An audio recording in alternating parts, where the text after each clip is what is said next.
ఇక్కడ ఒక విచిత్రం ఏంటంటే, అరబ్ దేశాల్లో ఉన్నటువంటి ముస్లిముల పిల్లలు, అరబ్బుల పిల్లలున్నారు కదా! వాళ్ళందరూ ఇప్పుడు పెద్ద పెద్ద పైజామాల్లాంటి అదే గౌన్‌లేసుకుంటారు. ప్లస్ వాళ్ళ లేడీస్ బురకాలేసుకుంటారు. అక్కడైతే ఉంటారు కదా! వాళ్ళ యువరాణులు, మహారాణులు, షేకుల భార్యలు వీళ్ళందరూ గూడా. వీళ్ళందరూ అమెరికా, యూరప్ దేశాల్లో చదువుతారు. అక్కడ పూర్తి విలాసవంతం. మందు కొడతారు, సిగరెట్లు తాగుతారు, విలాసవంతంగా దిగుతారు. అబ్బాయిలు గూడా అట్లాంటియి ఏమి ఉండవు డ్రెస్సులక్కడ. యూరప్ దేశాల డ్రెస్సులే ఉంటాయి.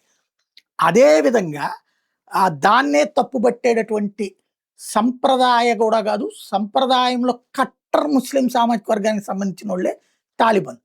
ఈ తాలిబాన్‌ల పిల్లలు ఇప్పుడు తాలిబాన్‌లు వాళ్ళ దేశంలో పిల్లల్ని చదివించడాన్ని నిషేధించారు. 4 తరగతి మించి చదవకూడదన్నారు. అలాగే వైద్యం చేయడానికి వీల్లేదన్నారు. రకరకాల వాళ్ళని ఉద్యోగాల్లో ఆపేశారు.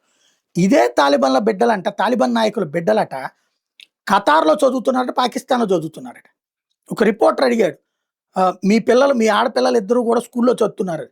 అవును చదువుతున్నారని జెప్పాడతను. ఎక్కడ అంటే ఖతార్‌లోను, పాకిస్తాన్. ఇది ఇప్పుడు తాజాగా వైరల్ అవుతుంది. అంటే తమ ఆడబిడ్డలేమో మంచిగుండాలా, మంది బిడ్డలనేమో నాశనం జేయాలా? ఇది ముస్లిం నాయకుల తీరు.